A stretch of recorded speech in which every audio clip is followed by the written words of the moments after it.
Exodus 21 starts with verse 1. Now these are the rules, God says to Moses, that you shall set before them. Now these are the rules that you shall set before them. As I mentioned in our teaching about the Ten Commandments from Exodus chapter 20, there are three divisions that can be found in the law of Moses. First, we have the Ten Commandments themselves. Second, we have the civil law of God, mainly found in these next few chapters that we're going to study together. And third, we have the laws governing worship, some of which are found here in the book of Exodus, in that God prescribes how the tabernacle and temple for ancient Israel were supposed to look, but are mostly found in the book of Leviticus, where they're told specifically how to lead the people of Israel in worship. Now, this section that we are entering into right now regarding the civil law for ancient Israel will extend through chapter 23. So Exodus 21, 22, and 23 include these civil laws amongst the nation of Israel. So by that, what I mean are laws concerning how they would treat each other, how they would conduct business, the death penalty, what would qualify someone for that kind of punishment for a crime, the way to pay people, the way to treat the poor amongst them, things like that are in the civil law for the people of Israel. Now, many of these laws were actually a codification, likely, of existing norms. And what I mean by that is that these were probably practices that the people of Israel in some way, shape, or form had practiced in a past or bygone era. Abram, you might remember, came out of Ur of the Chaldees, and when he did, he came out of a culture that was steeped in similar regulations, similar laws.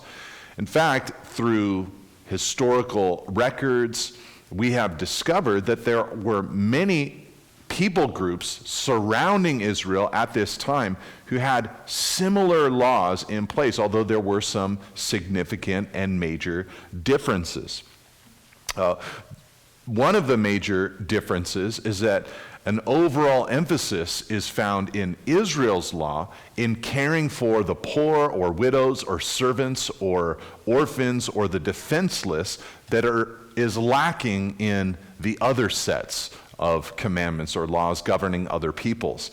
Another difference is that none of the other law codes were received from the words of a deity, but here in Exodus we have God transmitting to Moses his requirements, his rules for the nation.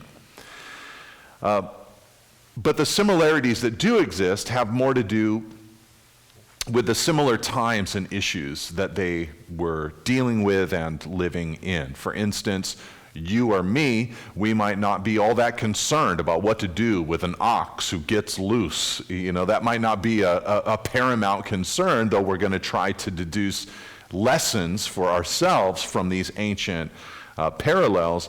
But for them, in their culture, they were concerned with what to do with unruly animals and how to compensate people fairly if an animal of theirs did damage to someone else's property or someone else's body.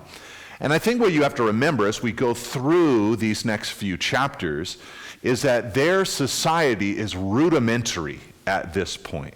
You know, as they developed, they needed to develop laws which were based on what God presented in these next few chapters. But these next few chapters really represent a raw society, some basic rules that they would need to kind of form some of the practices they were already caught up in.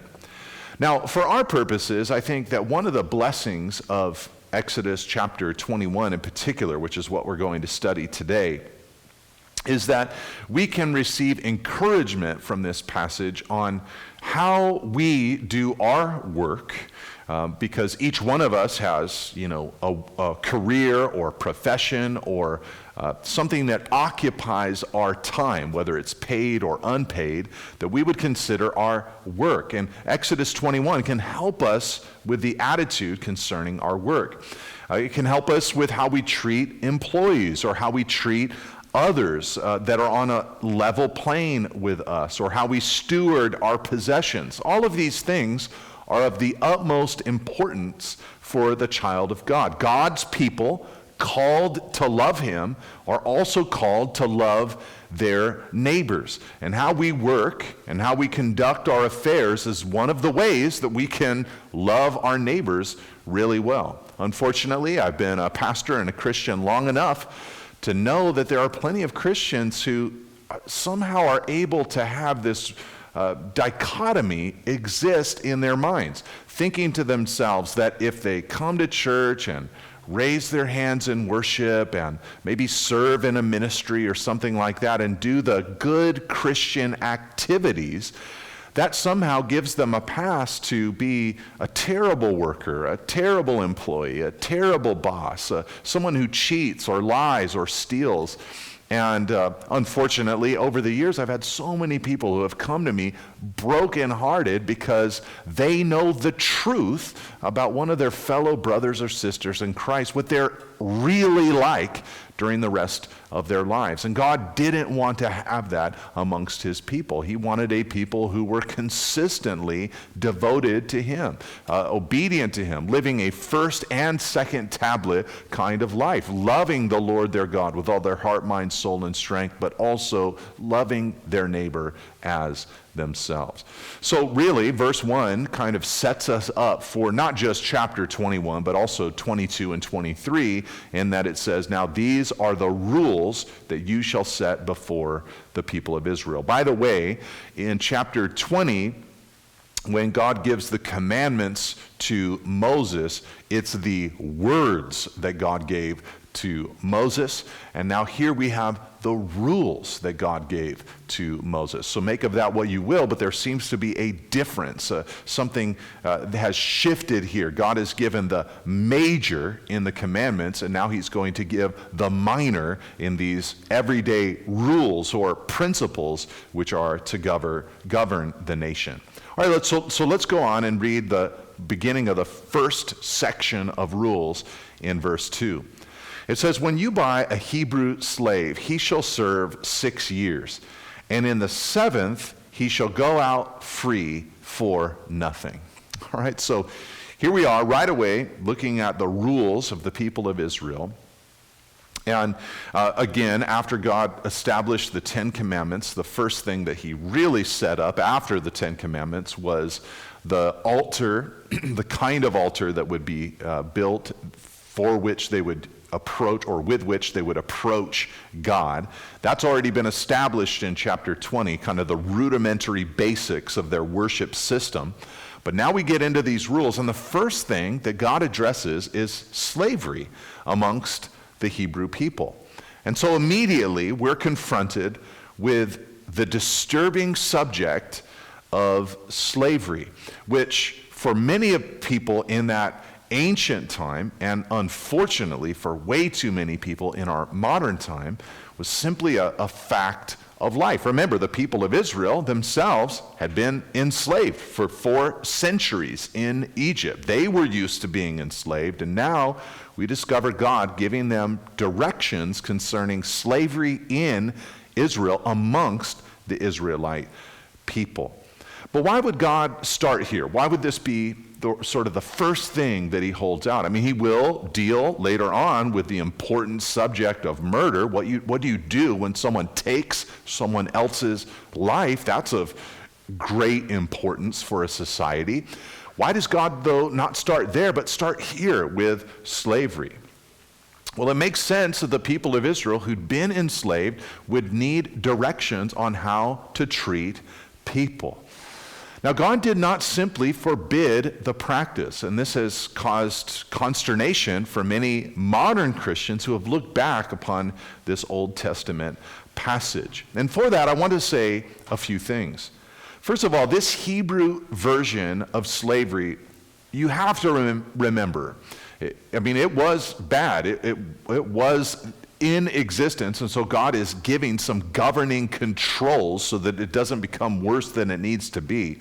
But that said, it was far different from the terrors of the transatlantic slave trade that we have in our nation and in our world's history. First, for the people of Israel, the issue was not about foreign slaves, but Hebrew people, their own people. So there wasn't a racial component attached to this slavery. Second, the issue was not about capturing unwilling slaves, but funding willing slaves. These were willing Hebrew people who had come to a place in life for whatever reason where they needed access to provision, income, work, and so slavery was an option that they needed to pursue. Third, the slavery in Israel was not for a lifetime, like we would have in our own nation's history, but it was for 7 years. So it was more akin to something like indentured servitude. After 6 years of service, in the 7th year, you would get your freedom. Fourth, this slavery did not lead to inhumane practices. In fact, that's what these requirements are about, is protecting the slaves so that they would not suffer unduly under the hand of a harsh master, but provided protections there for those rendering service. Fifth, the Hebrew people had been slaves, so they were meant to act mercifully towards those who needed to indenture themselves for some reason. And another reason that this, I think, existed at that time, one possibility at least, is that they had a total lack of social structures that we might have today. Total lack of a welfare system. There was no prison system. There was no place that someone who got in deep trouble could go to sort of pay their debt to society. There was no such thing as bankruptcy that could be declared. And so this system seems to have created a temporary way for the people of Israel to have a viable option to provide for themselves in case they made poor life decisions or in case they just were in trouble financially and they needed help in some way. So those are some of the differences and perhaps some of the reasons why slavery existed in Israel at that time. And as many have pointed out, it likely would have been useless to prohibit slavery at that time. It was so ingrained in all the cultures of that region. But of course, now in our Christian age, we've discovered the full brightness of God's revelation. We know that God has made human beings in his image and that all slavery in all forms in our time is sin. It is wrong. So we know the evil of any form of slavery. But this was a darker age. You could sort of compare Revelation, God communicating to people, like the progression of the sun. In the morning, it's dim. You can begin to see the landscape, but of course by noonday, everything is bright and full. The way the night turns into full day is not with the snap of a fingers or something that happens quickly, but it progresses over time, slowly, steadily, but surely.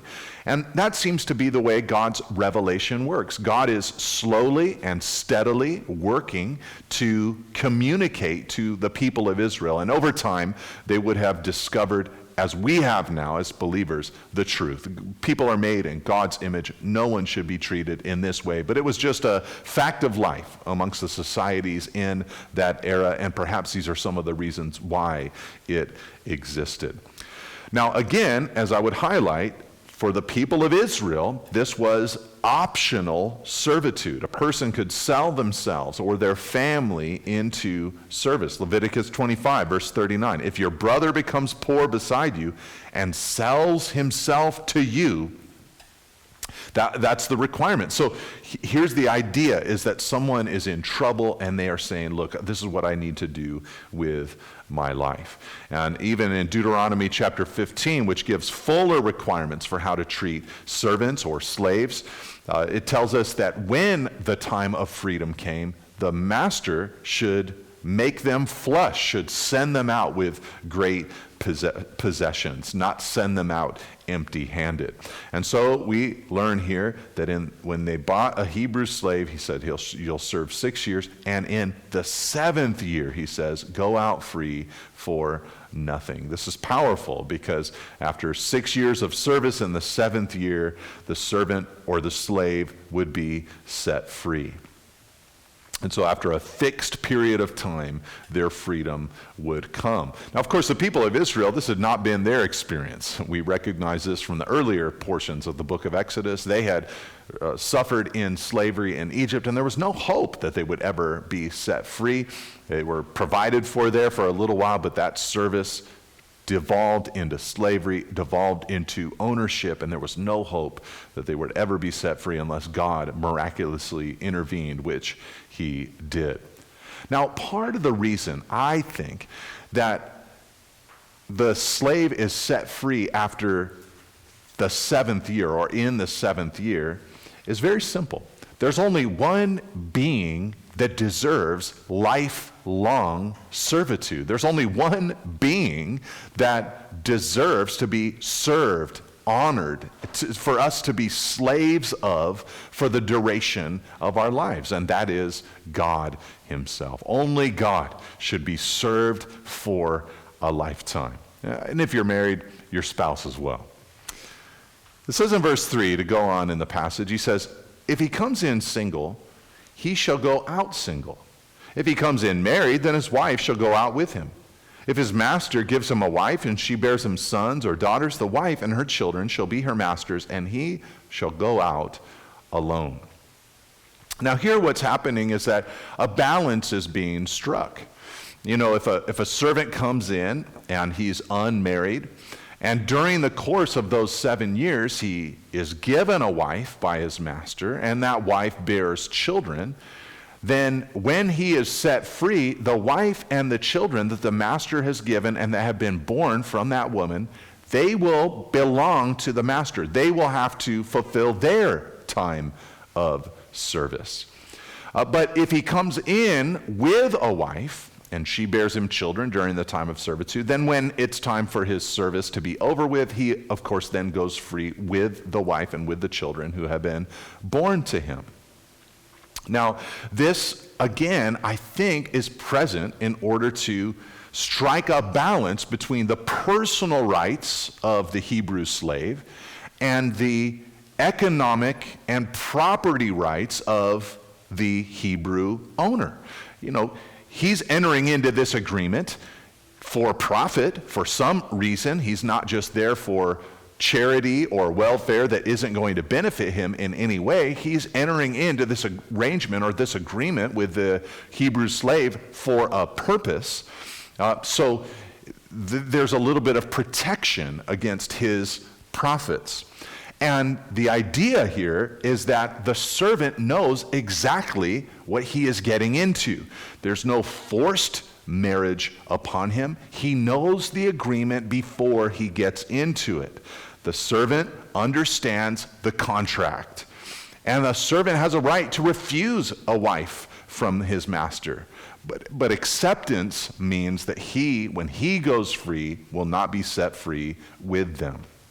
And I think what's happening here is that this is foreshadowing what's coming next. Some servants would choose to continue their service. So if after a few years a servant realized, man, this is the place that I want to be, this is the master that I want to have, this is the household that I want to work for and be part of, it's safer for me here, I'm provided for here, rather than going out and making it on my own. If the master then approaches and says, hey, I'd like to give to you a wife, do you accept? That servant then could understand, well, she is going to be an indentured servant here longer than me, so do I really want to get into this relationship if he knows, though, that he wants to stay working for this master, then he just might accept the gift that the master wants to give. And so, as is the case with many of the laws from this section, we really don't have a lot of explanation on exactly how all this would work out. That's not really explained. You know, how would they do it if the servant did want to leave? That's really not explained. It's just kind of given to us, and it was left to the Israelites to work out the details. But verse 5, if the slave plainly says, I love my master, my wife, and my children, I will not go out free, then his master shall bring him to God, and he shall bring him to the door of the doorpost. And his master shall bore his ear through with an awl, and he shall be his slave forever.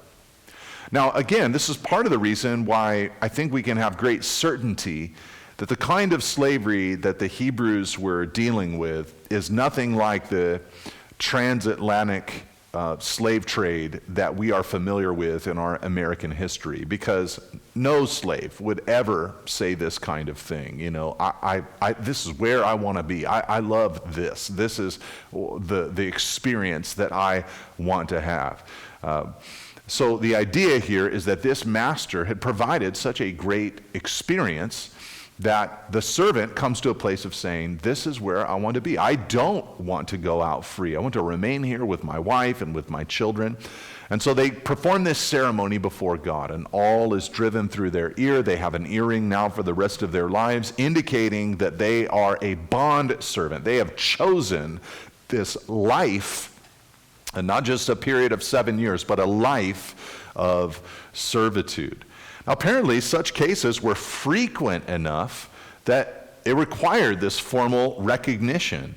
So again, this helps us understand that this was not harsh bondage, but something that many servants would potentially choose to enter into for the duration of their lives. Again, don't get me wrong, it was still slavery. This kind of thing is still not acceptable today. However, I think it likely had softer tones than we might immediately imagine with the harsh word slavery.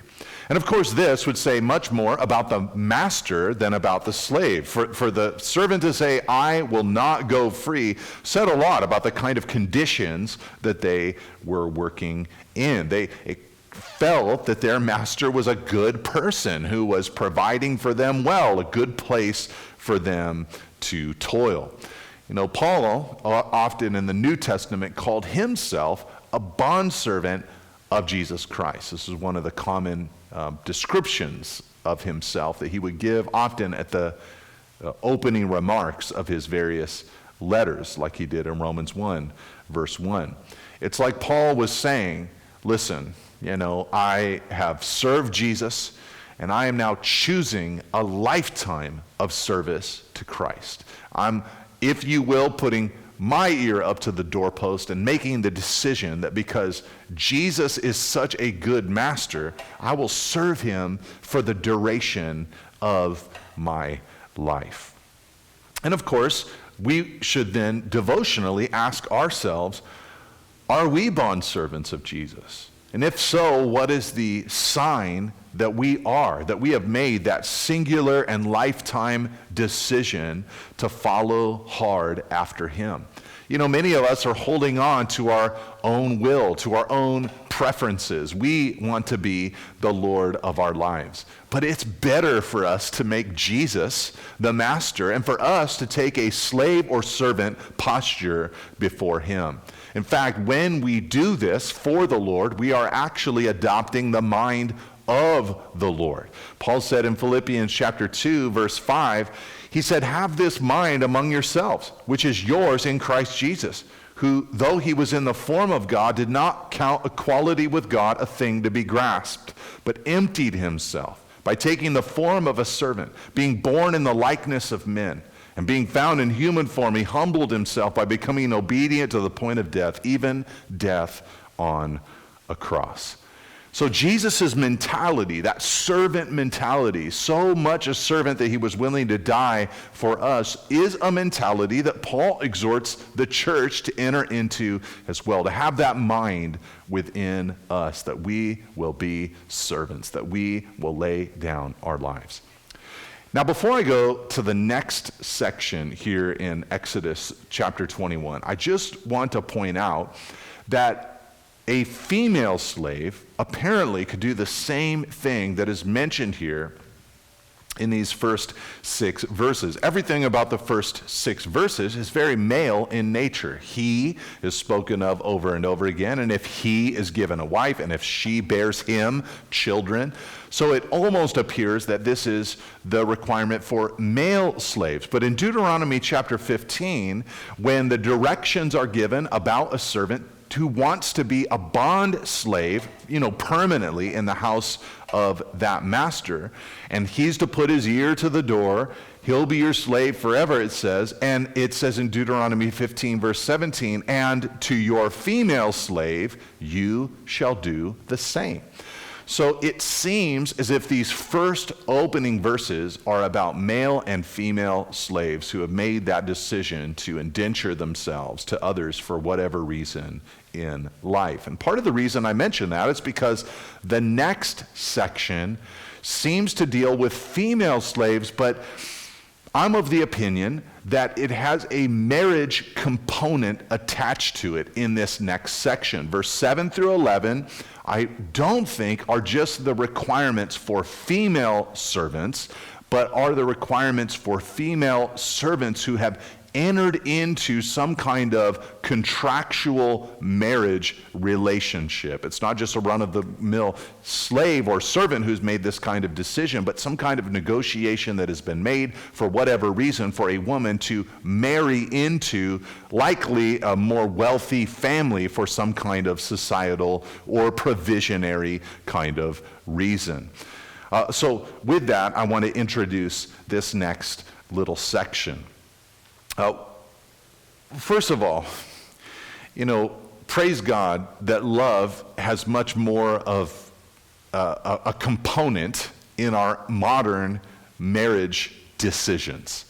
Now, some have pointed out that apparently that hasn't led to more satisfaction in marriage. There are nations on earth today that still arrange marriages that have a much smaller divorce rate than in nations like the nation I'm in that are able to enter into or exit marriages at will. I don't know that that speaks to the quality of the relationships as much as it speaks to the customs and the societal pressures that are on people in various nations. But once those pressures are removed, if people have choice, they will, as history is showing itself, enter into and out of marriages at will. But in the past, especially here in the ancient times of Israel that we're reading about today, love was not the driving force that it is today. Marriage was more exclusively for procreation and was also for the running of households and the establishment of a society. And these, of course, are things that marriage should be for: the establishing, the betterment, the health of a society, the establishing of a family, raising up children, godly offspring to God. But love was not as much a component in this bygone era. And praise God that love is more involved today than it was back then. But this might help us as we look at the backdrop of these different slave laws and the arranged marriages that were attached to some of them. And really what you're reading about in this section are some of the beginnings of the honor of women or women's rights right here in the pages of Scripture. Again, like I said earlier, like the sun blasting at full strength at noonday, time has passed by, and now we understand people are made in the image of God. But in that era, a very male-dominated society, just the fact that God would begin to put protections in place for these vulnerable women was a game-changing, groundbreaking kind of thing. They, of course, had moments where they would honor princesses or queens or women of great wealth and stature. But what we're about to read is protective of anonymous, forgotten, unknown women. All right, so let's read this next little movement. It says in verse 7, "When a man sells his daughter as a slave, she shall not go out as the male slaves do. If she does not please her master, who has designated her for himself, then he shall let her be redeemed. He shall have no right to sell her to a foreign people, since he has broken faith with her. If he designates her for his son, he shall deal with her as with a daughter.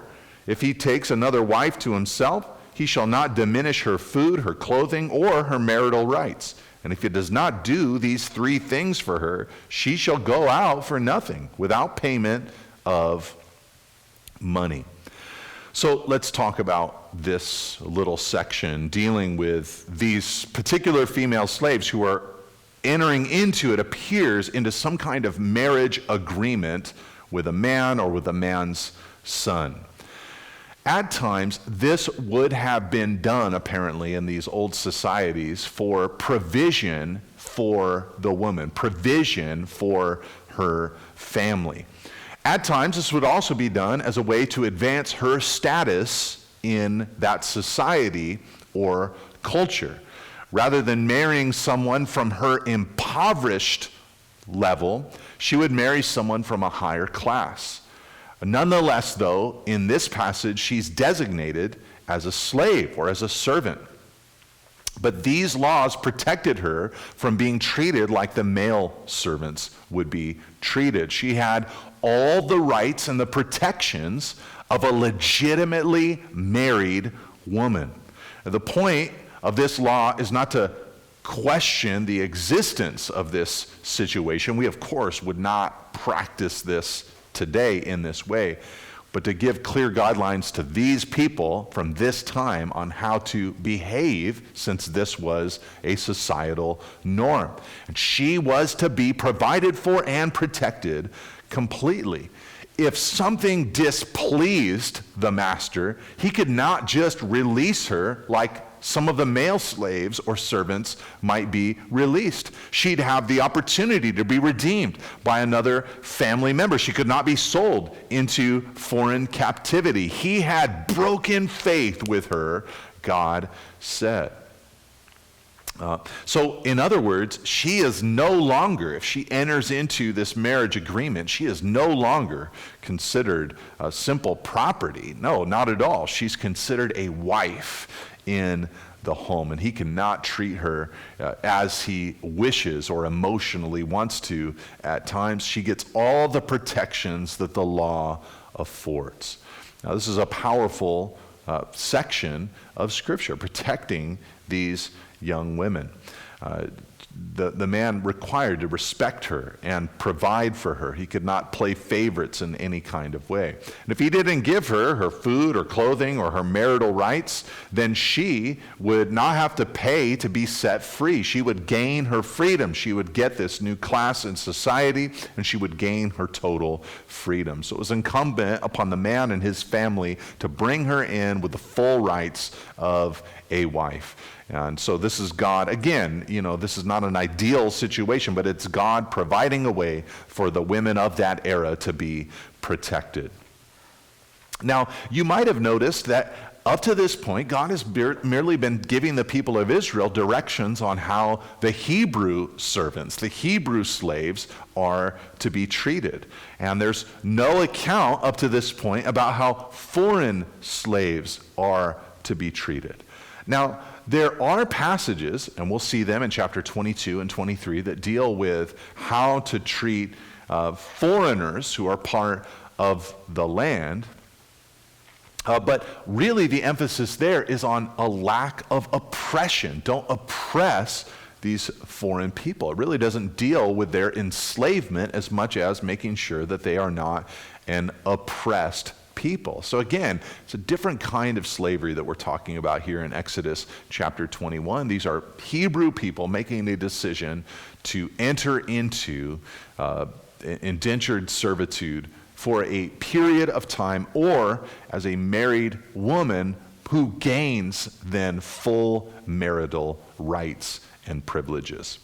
All right, with that though, we're going to move on to some laws regarding capital offenses. You know, what crimes could be committed that would earn, if you will, the death penalty in the nation of Israel. And what we're going to see for a long period here, and we're just going to look at chapter 21 today, but even beyond chapter 21, this is a collection of many case laws. So they'll start with a phrase like, if there is, or if someone does this or that, then, or in that case, this is what you need to do.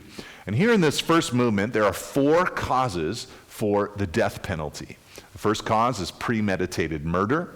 The second cause is physical violence against parents. The third cause is kidnapping. And the fourth cause is verbal abuse of your parents. All of these things in these first 4 movements would garner the death penalty.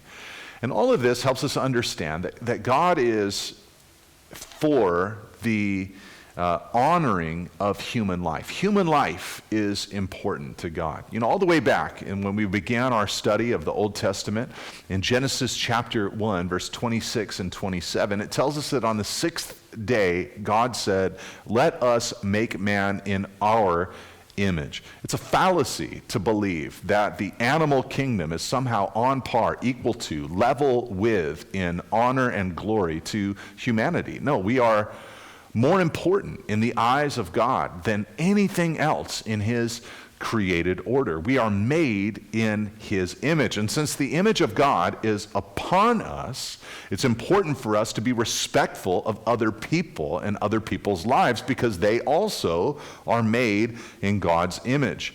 In fact, after the flood, when God was reinstituting society through Noah, it says in Genesis 9, verse 6, that God said, "Whoever sheds the blood of man, by man shall his blood be shed, because God made man in his own image."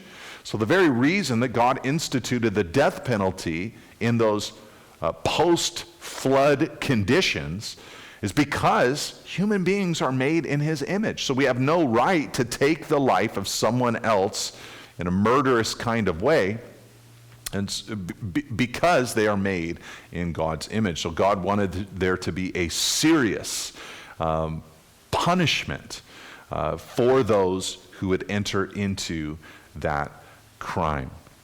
Now, I should say, before we start reading about these cases that would lead to the death penalty, that some have wondered if the death penalty requirement is more of a moral standard than a law that the people of Israel actually kept. You know, we don't have a lot of records in Old Testament history of Israelite executions. We do have a lot of records in Old Testament history of the crimes that are listed in in Exodus 21, 22, and 23. There are many times that they wandered off the path of devotion to God. So there weren't a lot of times where they actually carried out the death penalty for many of these crimes. So some have wondered if perhaps God wasn't even as much insisting on the penalty itself, but the people of Israel saw, these are death-worthy crimes, things that we should rightly avoid. Another clue in this direction, some would say, is that there's really not anything in the text about anything other than why the death penalty would exist. We see what, someone has done, but you don't see who should execute, when they should execute, what process they should go through, where the person should be executed. None of these things are listed. There's nascent details. So it seems that perhaps the people of Israel would read this, see the seriousness of it, but not yet have a function or a way to bring application to this in their everyday experience. But with all that said, and I'll talk a little bit more about the death penalty in a few minutes, let's look at this first instance. It says in verse 12, "Whoever strikes a man so that he dies shall be put to death. But if he did not lie and wait for him, but God let him fall into his hand, then I will appoint for you a place to which he may flee. But if a man willfully attacks another to kill him by cunning, you shall take him from my altar, that he may die." All right, so in this first instance, it's pretty cut and dry. You have one person, he is intentionally murdering someone else. He strikes someone else that they might be put to death. This is premeditated murder. There's obviously an exception for those who did not premeditate. They did not lie in wait. God just sort of let them fall into their hand. For that person, he says, I'll appoint for you a place to which that man may flee. And later in the law, in the book of Numbers and also in Deuteronomy, God would establish cities of refuge that the people of Israel, if they were guilty of manslaughter, could run to flee to try to find justice and protection of their lives, lest an avenger rise up against them.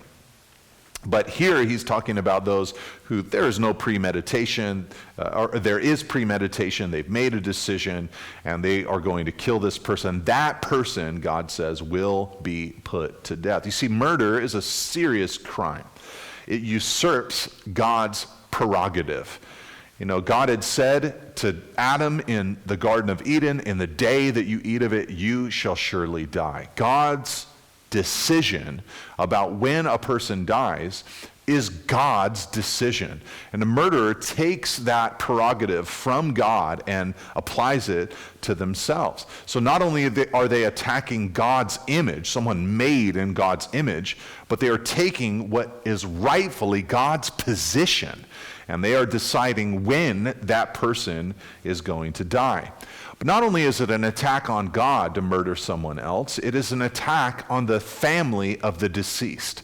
You know, the people that are left behind to pick up the pieces, to fill in the gaps, you know, to care for their loved ones that they left behind, or the young ones that they have responsibility for. But it is also, if you will, an attack on society itself.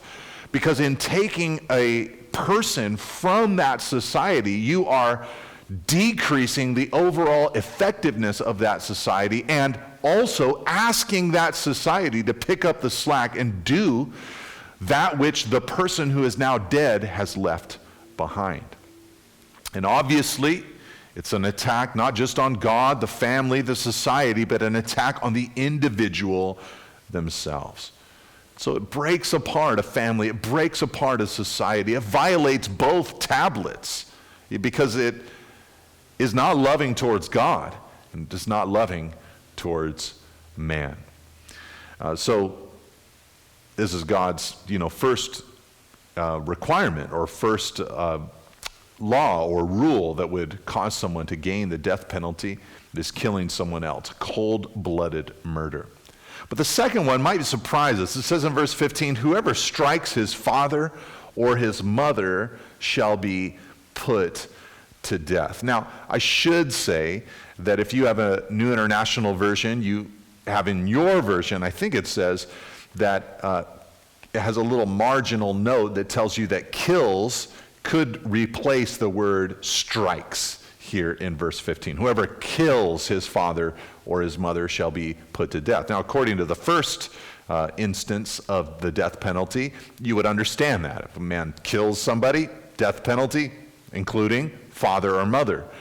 It does seem, though, that here we have something lesser than actually cold-blooded murder, but it's just lashing out physically against a parent. And many of us in modern times look at a law like this and we're disturbed by this particular use of capital punishment.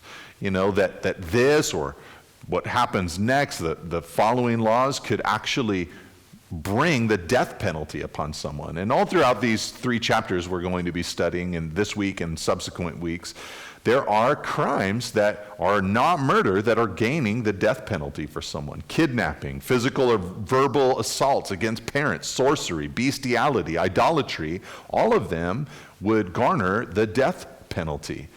Now, against our modern standards of judgment, this seems to be really harsh. But you have to remember, these were ancient times. This society was very fragile. It was in its beginning stages. And it needed this kind of requirement up against it. And I think part of what we're seeing here is that God is establishing a strong reverence for the family structure. You can't lash out against your parents physically, is the law here in verse 15. You know, we're to honor our father and mother. We know that from the 10 Commandments. And here's an application of that commandment. It's a big deal in the sight of God. So I think this is part of God's way of saying, look, this is so important to the society that you're building. If the family structure breaks down, your whole society is going to break down. And I don't want to go on a long, tirade on our modern society. But the reality is, so much of the brokenness and pain and heartache and dysfunction and tragedy that we're experiencing in our modern time, it has come from a breakdown and also a devaluing of the family. I think there are many instances of the state thinking that the family is not a very big deal and that they can do a better job than mom and dad. And I think within the home, there has been a destruction of, where fathers have left their post, have neglected their families, where wives have decided to do their own thing and find their own truth. And all of this has led to a destruction of the family, which in turn makes society much more dysfunctional than it needs to be. And so God is instituting a law here by which, at the very beginning, he's saying, look, you got to have high respect for the family unit. Then in verse 16, he gives a third crime that would lead to the death penalty. He says, whoever steals a man and sells him, and anyone found in possession of him shall be put to death. So both the person that is, taking a human being, stealing them, selling them, or anybody purchasing that person. So human trafficking, the trafficker or the person who is purchasing someone, both of them in this ancient economy, they were also to be put to death and given this death penalty. Now, at this point, I just want to say a couple of things. First of all, as believers, it is good for us to champion the cause of attacking, going against, bringing consciousness of the reality of human trafficking on earth today. This is an unfortunate and terrible crime that still exists even in our modern times. And many of the, much of the prostitution and pornography that our world is rife with has been funded, instituted, and furthered because of human trafficking. And there are many other crimes attached to this crime. It's a terrible stain on our human existence.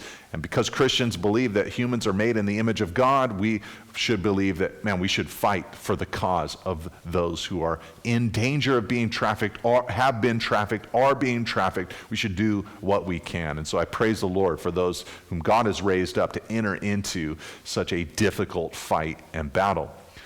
But I also just want to talk for a second here about the death penalty itself. Because many of the laws, I mentioned earlier that there are other Near Eastern cultures that we know their law codes from. Many of those cultures, they highlighted monetary compensation for nearly everything. So even like murder that we just spoke of a few minutes ago, often it was money that would be paid as a punishment for the crime.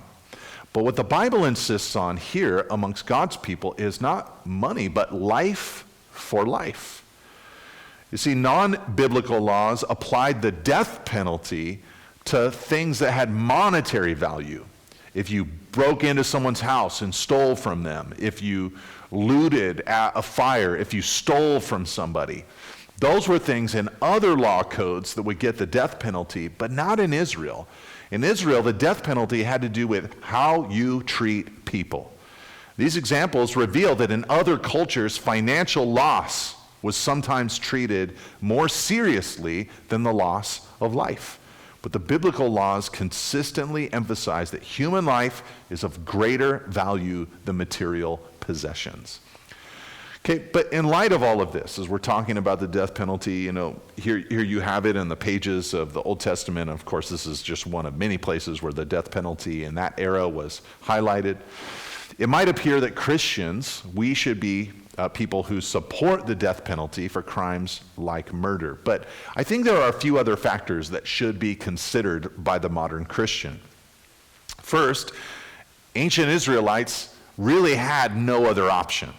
They couldn't sentence someone to life imprisonment because they had no prisons. They didn't have the capacity to build all of these prisons. And remarkably, imprisonment was never used as a means of punishment for any crime. Not just murder, but any crime. There was no place to house someone. And so this restricted their choice of punishment.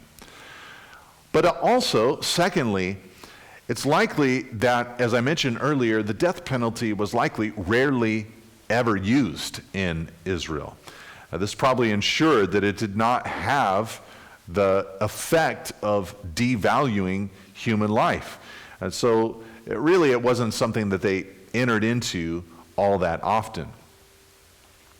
But I think another perhaps consideration for the modern Christian would simply seem to be that, I don't know how else to say it, but our modern system of capital punishment is just so convoluted, and it seems at times unjust.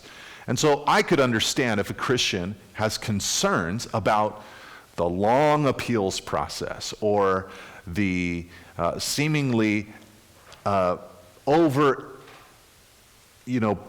high percentage of African American men that are incarcerated and then having to face the death penalty in comparison to other races here in the United States, or something like that. I could understand those concerns.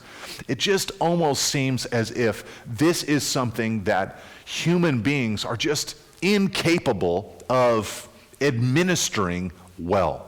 So I think at the very core of it, a believer should be able to say, well, technically speaking, there's evidence in the Old and New Testament that capital punishment is something that God would endorse because human beings are made in his image. So if someone takes someone else's life, that is a serious offense that requires a serious punishment, though we might have misgivings about how it's administered and all of that. And so there, I think, is some wiggle room there for a Christian to kind of wrestle with that tension in our modern times.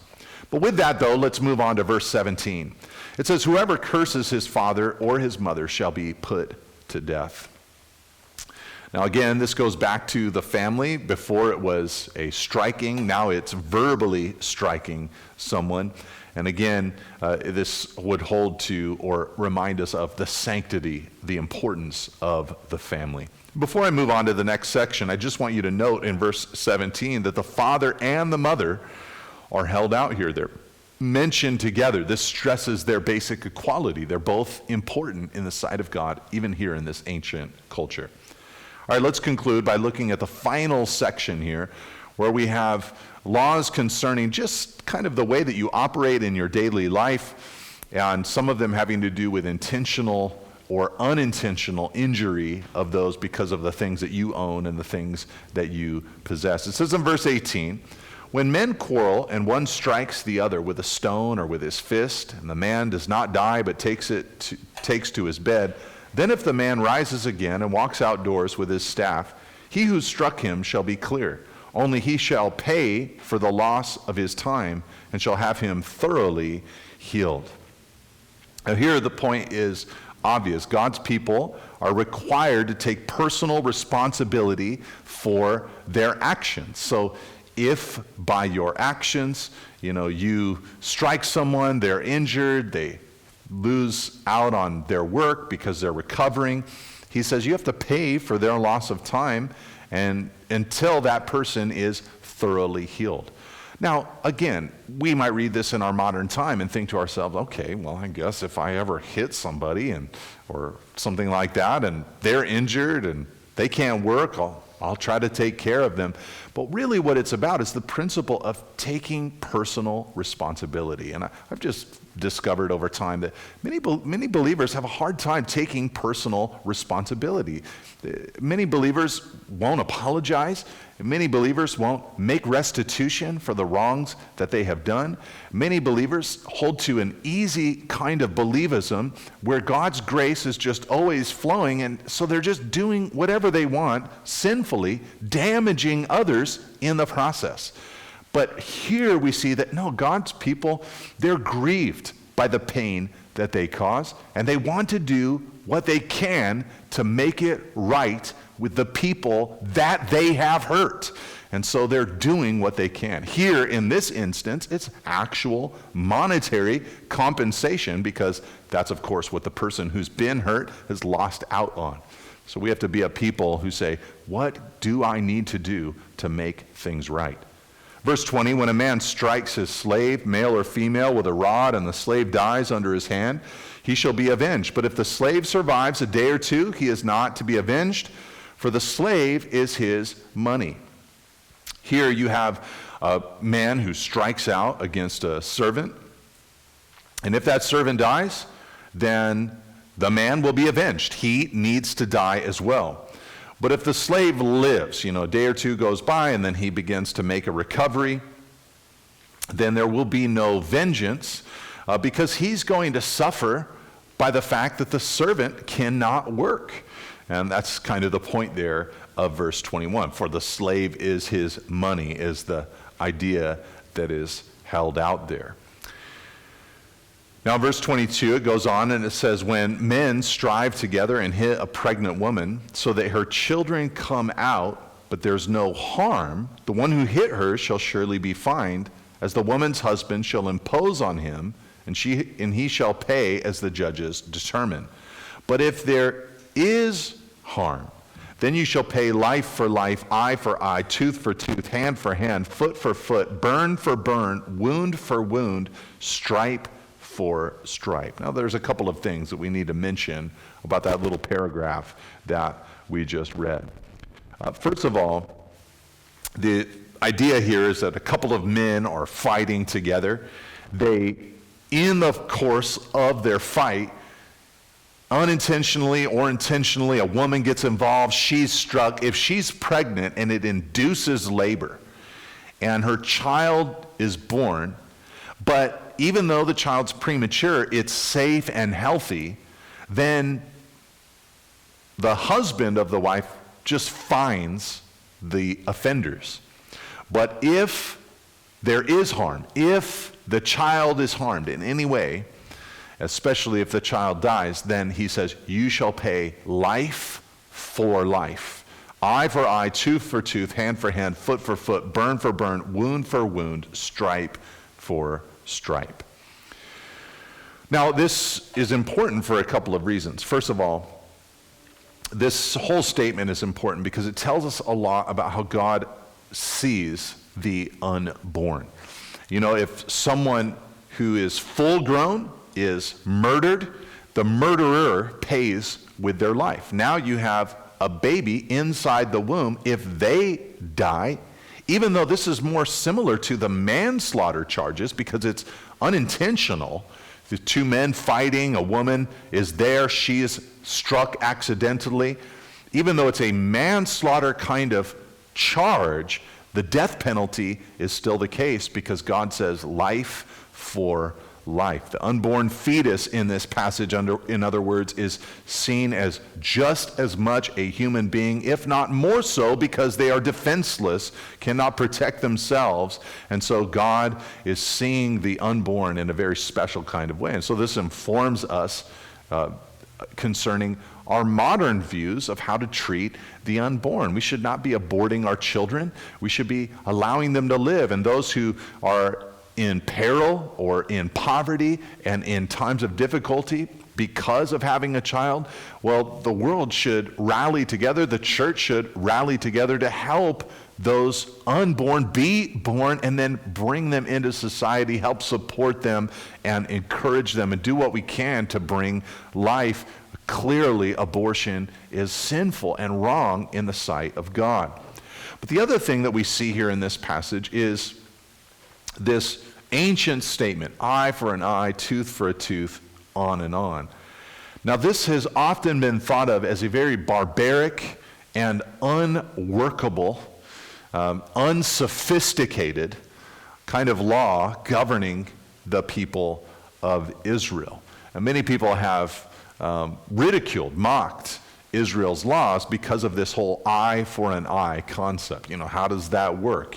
You do something where someone's eye pops out and then you have to go and have your eye get popped out. It seems like a barbaric way of running a society. But in actuality, what this would have done is limited, in a very rudimentary society, vengeance. You can imagine, a father whose teenage son has his eye damaged severely by someone else. Well, what does he want to do? Go damage an eye? No, he wants to do something worse. The temper, the anger, the tendency towards vengeance. And so this would offer a restriction upon those feelings that would sometimes erupt inside of the avenger's heart. And so God is establishing something that would actually control the people of Israel rather than letting them run rampant in dealing with the crimes of the people around them. Now, verse 26, it goes on and says, when a man strikes the eye of his slave, male or female, and destroys it, he shall let the slave go free because of his eye. If he knocks out the tooth of his slave, male or female, he shall let the slave go free because of his tooth. So again, this was a way for slaves to be protected in that society. If they were struck, if they were harmed, then they would get all the benefits of 7 years of servitude, but they'd be able to go free earlier rather than later. And so this would create a protection for these servants. And this would be a blessing, a protective measure for slaves. Now, verse 28, I love this one. It says, when an ox gores a man or a woman to death, the ox shall be stoned, and its flesh shall not be eaten, but the owner of the ox shall not be liable. But if the ox has been accustomed to gore in the past, and its owner has been warned but has not kept it in, and it kills a man or a woman, the ox shall be stoned, and its owner also shall be put to death. If a ransom is imposed on him, then he shall give for him the redemption of his life, whatever is imposed on him. If it gores a man's son or daughter, he shall be dealt with according to the same rule. If the ox gores a slave, male or female, the owner shall give to the master 30 shekels of silver, and the ox shall be stoned. Now, on the one hand, again, I'm sure that nobody listening to this podcast is thinking to themselves, oh man, finally I know what to do if my ox gores someone on accident. I don't think that's any of our struggle today. But we have property, we have automobiles, we have jobs, we have schedules. There are things that we do that can damage someone else. And again, the idea here is of taking personal responsibility. If you're driving down the road and you know that your tires are as bald as a bald eagle and it's a rainy day, well, what are you doing? You're endangering yourself, but you're also endangering other people. And you might be able to lift from a passage like this the concept of personal responsibility. Gosh, I got to make sure I'm not doing things that would be harmful to the society that I'm living in.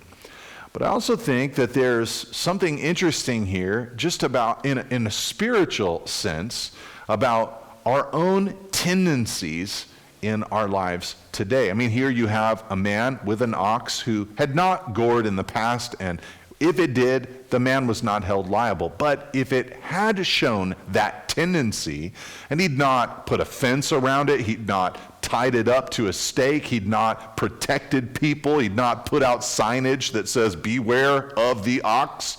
If he'd not done that, then he is liable in the future if this ox repeats that same unfortunate crime, so to speak.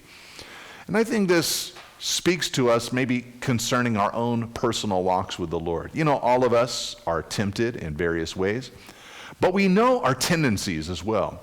We know our past failures. We know the areas of weakness. And it's unfortunate that oftentimes, even if we know what those temptations and weaknesses are, that we won't do anything about them. That we won't set up the fence, the walls, the barriers, the guidelines, the accountability that might keep us from harming ourselves and others in the same way in the future. We've got to know our tendencies, and we've got to do something about them by the power of the Holy Spirit and the grace of God. Now it says in verse 33, when a man opens a pit, or when a man digs a pit and does not cover it, and an ox or a donkey falls into it, the owner of the pit shall make restoration. He shall give money to its owner, and the dead beast shall be his. Now in those ancient times, a pit, it was often dug for water or for other reasons. And so owner of land needed to cover that pit lest a person or an animal unwittingly fall into it and harm themselves. And so the idea here is, again, taking personal responsibility, taking care of people that exist out in the world, and just making sure that you're not doing anything that could, in some way bring harm to another person. And the rule was very simple there in Israel. If the owner was negligent and someone else's animal died, the pit owner, in effect, bought himself a dead animal. That was kind of the idea. Okay, my animal died in your pit, you need to pay me for that dead animal, and the dead animal is now yours. Congratulations. And again, this might speak to us concerning the way that we steward the stuff that we possess. I'm thinking of a Christian landlord. You should not be one of those terrible people who lets the plumbing in the building that you own, rot. You should not be a person who has dangerous electrical wiring in a building that you own and are renting out to someone else. You should, when you drive around, have some car insurance just in case you strike somebody. These are things that Christians should be doing because we know that we need to take care of our responsibilities. We don't want to bring harm to society. Let's close with the last two verses. When one man's ox butts another's, verse 35, so that it dies, then they shall sell the live ox and share its price, and the dead beast also they shall share. Or if it is known that the ox has been accustomed to gore in the past, and its owner has not kept it in, he shall repay ox for ox, and the dead beast shall be his. So again, they go back to the ox here, this time not harming a person, but harming another man's ox. They're fighting together. If it's never happened before, it's no one's fault, and the two ox owners share the expense together. But if it has happened before, then the owner of the living ox shall repay ox for ox. He'll give the live one away and keep the dead one for himself. It was his fault. He is responsible. So again, what we're seeing in these laws is, again, personal responsibility, taking care of our lives so that we can be a blessing to others. And again, these are ancient Israelite laws that governed their time and space. We're in the church era and age. We have different laws that govern us today, but the principles that are found therein are so perfect for us in our modern time that we might be a people who take responsibility for our lives as well. God bless you, church. I hope you have a wonderful week.